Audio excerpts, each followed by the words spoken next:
ಕಾಂಗ್ರೆಸ್ ಸರ್ಕಾರದ ಆಡಳಿತದ ವೈಫಲ್ಯದ ವಿರುದ್ಧ ಹಾಗೂ ವಿವಿಧ ಬೇಡಿಕೆಗಳ ಈಡೇರಿಕೆಗೆ ಆಗ್ರಹಿಸಿ ಬಿಜೆಪಿ ವತಿಯಿಂದ ಸೋಮವಾರ ಯಲ್ಲಾಪುರ ಪಟ್ಟಣದ ತಹಶೀಲ್ದಾರ್ ಕಚೇರಿಯ ಆವರಣದಲ್ಲಿ ಪ್ರತಿಭಟನೆ ನಡೆಯಿತು. G+2 ಮನೆ ಹಂಚಿಕೆ ವಿಳಂಬ, ಕಾಡು ಪ್ರಾಣಿಗಳಿಂದ ಆದ ಹಾನಿಗೆ ನೀಡುವ ಪರಿಹಾರದಲ್ಲಿ ತಾರತಮ್ಯ, ಮೂಲ ಸೌಕರ್ಯಗಳ ಸಮಸ್ಯೆ ಮೊದಲಾದ ವಿಷಯಗಳ ಬಗ್ಗೆ ಪ್ರತಿಭಟನಾಕಾರರು ಮಾತನಾಡಿದರು. ಸಮಸ್ಯೆಗಳ ಪರಿಹಾರಕ್ಕೆ ಹಾಗೂ ಬೇಡಿಕೆ ಈಡೇರಿಕೆಗೆ ಆಗ್ರಹಿಸಿ ತಹಶೀಲ್ದಾರ್ ಮೂಲಕ ಸರ್ಕಾರಕ್ಕೆ ಮನವಿ ಸಲ್ಲಿಸಲಾಯಿತು. ಬಿಜೆಪಿ ಮುಖಂಡರಾದ ಎಲ್.ಟಿ. ಪಾಟೀಲ್, ರಮೇಶ್ ನಾಯ್ಕ್, ಉಮೇಶ್ ಭಾಗವತ್, ರಾಮು ನಾಯ್ಕ್, ಅಶೋಕ್ ಚಲವಾದಿ, ರಾಘವೇಂದ್ರ ಭಟ್, ಶ್ಯಾಮಲಿ ಪಾಟಣ್ಕರ್, ಸೋಮೇಶ್ವರ್ ನಾಯ್ಕ್, ಸುಬ್ಬಣ್ಣ ಬೋಳ್ಮನೆ, ನಟರಾಜ್ ಗೌಡರ್ ಮೊದಲಾದವರು ಇದ್ದರು. Karavali Munjavu digital news, GN Bhat, Tattigadde, Yellapura. 3 ವರ್ಷ ಆಯಿತು, ಮುಖ್ಯಮಂತ್ರಿಗಳು ಸಹಿತ ಬದಲಾವಣೆ ಆದರು. ಆದರೆ ಸರ್ಕಾರ ಬಂದ ನಂತರ ಅಭಿವೃದ್ಧಿ ಮಾತ್ರ ಶೂನ್ಯ ಆಗಿದ್ದಾರೆ. ಇಲ್ಲಿವರೆಗೆ ಮುಖ್ಯಮಂತ್ರಿಗಳ ಕಚ್ಚಾಟ, ಮುಖ್ಯಮಂತ್ರಿ ಆದರೂ ಈ ಮಂತ್ರಿಗಳ ಕಚ್ಚಾಟದಲ್ಲಿ ಇನ್ನು 6 ತಿಂಗಳು ಹೋಗ್ತಿತ್ತು, ಸರ್ಕಾರ ಉಳಿತಿತ್ತು, ಬಿದ್ದು ಹೋಗ್ತಿತ್ತು ಅಂತಕ್ಕಂಥ ವಿಚಾರ ಸಹಿತ ಈಗಾಗಲೇ ಚರ್ಚೆ ಆಗ್ತಾ ಇದೆ. ಇಲ್ಲಿಯ ಶಾಸಕರು ಭಾರತೀಯ ಜನತಾ ಪಕ್ಷದಿಂದ ಆಯ್ಕೆಯಾಗಿ ನಾವೆಲ್ಲರೂ ಹಗಲು ರಾತ್ರಿ ದುಡಿದಿದ್ದೇವೆ. ಅವರು ಆಯ್ಕೆ ಮಾಡುವಾಗ ರಿಸಲ್ಟ್ ಆದ ತಕ್ಷಣವೇ ಅವರು ಭಾರತೀಯ ಜನತಾ ಪಕ್ಷಕ್ಕೆ ಕೈ ಕೊಟ್ಟು ಕಾಂಗ್ರೆಸ್ ಪಕ್ಷದ ಅಡಿಯಲ್ಲಿ ಇವತ್ತು ನಿಂತಿದ್ದಾರೆ. ನಿಂತ್ಕೊಂಡು ಹೋಗಲಿ, ನಮ್ಗೆ ಪ್ರಶ್ನೆ ಇಲ್ಲ. ಆದ್ರೆ ಒಬ್ಬ ಶಾಸಕರಾಗಿ ಆಯ್ಕೆ ಆದ ನಂತರ ತಮ್ಮ ಕರ್ತವ್ಯಗಳನ್ನು ಸಹಿತ ಇವತ್ತು ಮರಿತಾ ಇದ್ದಾರೆ. ಈಗಾಗಲೇ ಇಲ್ಲಿರ್ತಕ್ಕಂಥ ಸ್ಥಾನಿಕ ಸಮಸ್ಯೆಗಳು, ಮಹಿಳೆಯರು, ಹಿಂದೂಗಳು ಏನಾದ್ರೂ ಇನ್ನೂ ಸುರಕ್ಷತೆಯಿಂದ ಇದ್ದಾರಂದ್ರೆ ಇದು ಭಾರತೀಯ ಜನತಾ ಪಕ್ಷ ಹೋರಾಟದಿಂದಲೇ. ಇನ್ನೇನಾದ್ರೂ ನಮ್ಮ ದೇಶಾದ್ಯಂತ ದೇವಾಲಯಗಳಿಗೆಲ್ಲ ಇನ್ನೂಗಳು ಇದ್ದಾರಂದ್ರೆ ಇದು ಕೂಡ ನಮ್ಮ ಹೋರಾಟದ ಫಲವಾಗಿ. ನಾವು ಅಯೋಧ್ಯದ ರಾಮ ಮಂದಿರ ಬಗ್ಗೆ ಮಾತಾಡ್ತೇವೆ, ಅದು ಕೂಡ ಭಾರತೀಯ ಜನತಾ ಪಕ್ಷದ ಹೋರಾಟದ. ಪರಿಸರ ಸಂರಕ್ಷಣೆ ಪ್ರತಿಯೊಬ್ಬರ ಜವಾಬ್ದಾರಿಯಾಗಿದ್ದು, ಪ್ರಕೃತಿಯನ್ನ ಉಳಿಸುವ ಮೂಲಕವೇ ಮುಂದಿನ ಪೀಳಿಗೆಗೆ ಉತ್ತಮ ಭವಿಷ್ಯವನ್ನ ನೀಡಲು ಸಾಧ್ಯ ಎಂದು ನಿವೃತ್ತ ಡಿಎಫ್ಒ ರವಿ ಎಚ್ ನಾಯಕ್ ಹನೇಹಳ್ಳಿ ಹೇಳಿದರು. ಕುಮಟಾ ಹಿರೇಗುತ್ತಿಯ ಸೆಕೆಂಡರಿ ಹೈಸ್ಕೂಲ್ನಲ್ಲಿ ಸವಿ ಫೌಂಡೇಶನ್ ಮೂಡುಬಿದಿರೆ, ಆಶ್ರಯ ಫೌಂಡೇಶನ್ ಹಿರೇಗುತ್ತಿ, ಶ್ರೀ ಬ್ರಹ್ಮಚಟಕ ಯುವಕ ಸಂಘ ಹಿರೇಗುತ್ತಿ, ಎಫ್ಬಿಎ ಬೆಂಗಳೂರು, ಚೆನ್ನೈ ಹಾಗೂ ಪ್ರಕೃತಿ ಇಕೋ ಕ್ಲಬ್ ಸೆಕೆಂಡರಿ ಹೈಸ್ಕೂಲ್ ಇವರ ಸಂಯುಕ್ತಾಶ್ರಯದಲ್ಲಿ ಆಯೋಜಿಸಲಾದ ಪರಿಸರ ಜಾಗೃತಿ ಮತ್ತು ಅರಿವು ಕಾರ್ಯಕ್ರಮವನ್ನ ಉದ್ಘಾಟಿಸಿ ಮಾತನಾಡಿದರು. ಕಾರ್ಯಕ್ರಮದ ಅಧ್ಯಕ್ಷತೆಯನ್ನ ಮಹಾತ್ಮ ಗಾಂಧಿ ವಿದ್ಯಾವರ್ಧಕ ಸಂಘದ ಅಧ್ಯಕ್ಷರಾದ ಹೊನ್ನಪ್ಪ ಎನ್ ನಾಯಕ್ ವಹಿಸಿ ಮಾತನಾಡಿ, ಪರಿಸರದ ಬಗ್ಗೆ ಕಾಳಜಿ ಮತ್ತು ಜವಾಬ್ದಾರಿಯ ಮನೋಭಾವವನ್ನ ಮಕ್ಕಳಲ್ಲಿ ಮೂಡಿಸುವುದು ಶಿಕ್ಷಣದ ಪ್ರಮುಖ ಉದ್ದೇಶವಾಗಬೇಕು ಎಂದು ಹೇಳಿದರು. ಸವಿ ಫೌಂಡೇಶನ್ ಸಂದೀಪ್ ನಾಯಕ್ ಮಾತನಾಡಿ, ಪರಿಸರ ಸಂರಕ್ಷಣೆ ಕೇವಲ ಸರ್ಕಾರದ ಜವಾಬ್ದಾರಿಯಲ್ಲ, ಪ್ರತಿಯೊಬ್ಬ ನಾಗರಿಕನ ಕರ್ತವ್ಯವಾಗಿದೆ ಎಂದು ಅಭಿಪ್ರಾಯಪಟ್ಟರು.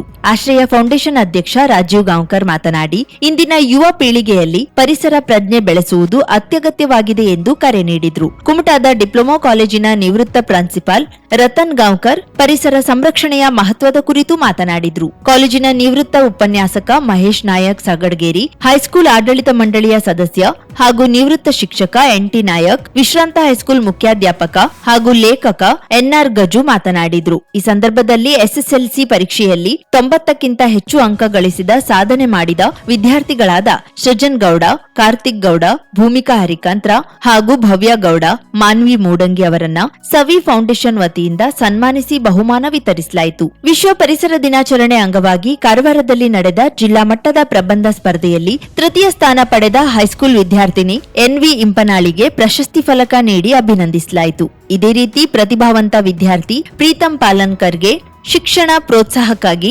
ಎನ್.ಟಿ. ನಾಯಕರು 5,000 ರೂಪಾಯಿ ಪ್ರೋತ್ಸಾಹಧನ ನೀಡಿ ಅಭಿನಂದಿಸಿದ್ರು. ಕಾರ್ಯಕ್ರಮದ ವೇದಿಕೆಯಲ್ಲಿ ಹೈಸ್ಕೂಲ್ ಆಡಳಿತ ಮಂಡಳಿ ಉಪಾಧ್ಯಕ್ಷ ಶ್ರೀಕಾಂತ್ ಎನ್ ನಾಯಕ್, ಉದ್ದಂಡ ಗಾಂವ್ಕರ್, ಯುವಕ ಸಂಘದ ಅಧ್ಯಕ್ಷ ಆಕಾಶ್ ನಾಯಕ್, ಉಪಾಧ್ಯಕ್ಷ ಪ್ರೀತಂ ಗಾಂವ್ಕರ್, ಹರೀಶ್ ನಾಯಕ್, ಸುರೇಂದ್ರ ನಾಯಕ್, ಸುಭಾಷ್ ನಾಯಕ್, ಹೊನ್ನಪ್ಪ ನಾಯಕ್, ಗಣಪತಿ ನಾಯಕ್, ಶ್ರೀನಿವಾಸ್ ಪಾಲನ್ಕರ್, ಶಿಕ್ಷಕ ವೃಂದದವರು ಉಪಸ್ಥಿತರಿದ್ದರು. ಕುಮಾರಿ ಶಿವಾನಿ ಗುನ್ಗಾ ಹಾಗೂ ಸಂಗಡಿಗರು ಪ್ರಾರ್ಥನೆ ಹಾಗೂ ಸ್ವಾಗತ ಗೀತೆ ಹಾಡಿದ್ರು. ಶಿಕ್ಷಕಿ ಜಾನಕಿ ಗೊಂಡ ಸ್ವಾಗತಿಸಿದ್ರು. ಎನ್ ರಾಮು ಹಿರೇಗುತ್ತಿ ನಿರೂಪಿಸಿದ್ರು. ಮಹಾದೇವ್ ಗೌಡ ವಂದಿಸಿದ್ರು. 50,000ಕ್ಕೂ ಅಧಿಕ ಸಬ್ಸ್ಕ್ರೈಬರ್ಸ್, 1.68 ಕೋಟಿಗೂ ಮೀರಿದ ವ್ಯೂಸ್, ಸುದ್ದಿಯೊಂದು 10 ಲಕ್ಷಕ್ಕೂ ಹೆಚ್ಚು ವ್ಯೂಸ್ ಕಂಡ ಹೆಗ್ಗಳಿಕೆ, ವಸ್ತುನಿಷ್ಠ ಮತ್ತು ಖಾತ್ರಿಯಾದ ವರದಿಗಾರಿಕೆ, ಉತ್ತರ ಕನ್ನಡದ ಅತಿ ಹೆಚ್ಚು ಸಬ್ಸ್ಕ್ರೈಬರ್ ಹೊಂದಿರುವ ಯೂಟ್ಯೂಬ್ ಚಾನೆಲ್. ಕರಾವಳಿ ಮುಂಜಾವು ಡಿಜಿಟಲ್ ವೀಕ್ಷಕರಿಗೆ ಧನ್ಯವಾದ.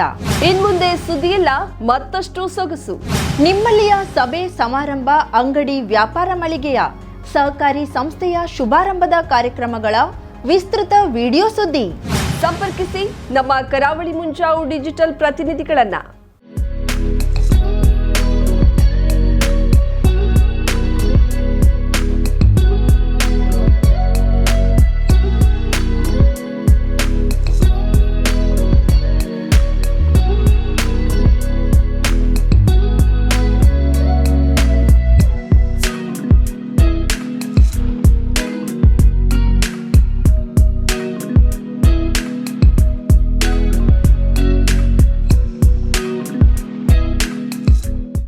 ಸಮಾರಂಭ ನಿಮ್ಮದು, ಸಂಭ್ರಮ ನಮ್ಮದು.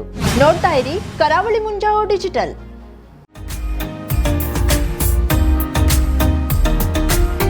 ಮಿಲನ್ ಎಂಟರ್ಪ್ರೈಸಸ್ ಬೃಹತ್ ಎಲೆಕ್ಟ್ರಾನಿಕ್ ಹಾಗೂ ಫರ್ನಿಚರ್ ಮಳಿಗೆ.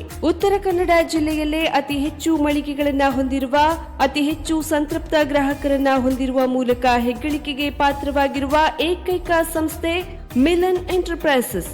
ನಮ್ಮ ಮಳಿಗೆಗಳಲ್ಲಿ ಪ್ರಸಿದ್ಧ ಕಂಪನಿಗಳ electronic refrigerator, washing machine, LED TV, ಎಸಿಗಳು ಲಭ್ಯ.